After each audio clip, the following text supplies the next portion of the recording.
whole of your heart. As you worship God, please help me worship God. Hello, people used to look at him like someone that is not really complete. But when he praises God complete. Let's enjoy God this now.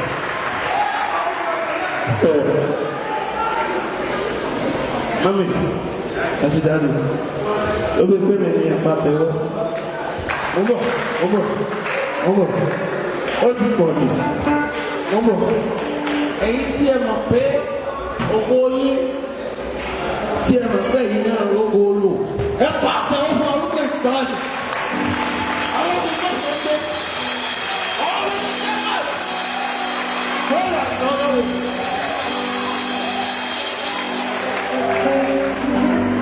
Olùkọ́dọ̀ ọlọ́run àtẹ̀wọ́dé.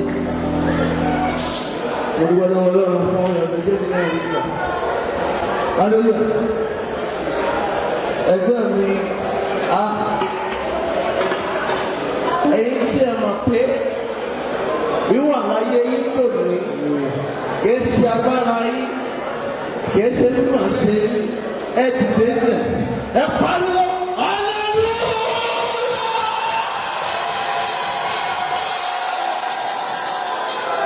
ẹ gbọ́ sókè sí arúgbó ìgbà arúgbó máa ṣe jọ̀rọ̀ ọmọ iṣẹ́ náà ẹ gbọ́ sókè ẹ má fi òròrí ṣeré ó ṣàkóso kò wá débi kò wá wọ́n fi ọlọ́run tó pẹ́ lórí òkè yìí ó kọjá ẹ gbé ọwọ́ sọ orí mi ní gbogbo èèyàn kan ẹ̀yin olúwa.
lọ nígbà ẹgbẹ́ má dùn ẹgbẹ́ ọwọ́ sókè ẹ má gbé kọ́ láti ikọ̀ dìgbẹ́ gbé kalẹ̀ lọ àwọn àbúgbò tó wá fẹ́ dàrú wọn ni mo náà sọ ẹgbẹ́ ọwọ́ sókè ọlọ́run àbí ọlọ́run ìjà pọ́ọ̀tù ayọ̀dẹ́lẹ̀ ọ̀pọ̀ ọlọ́run ti adé ìrètí ìrọ́kùnkùn ẹgbẹ́ ẹgbẹ́ ọwọ́ sókè àtọ́wọ́ ṣùgbọ́n.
Adúrà tí mo gbà.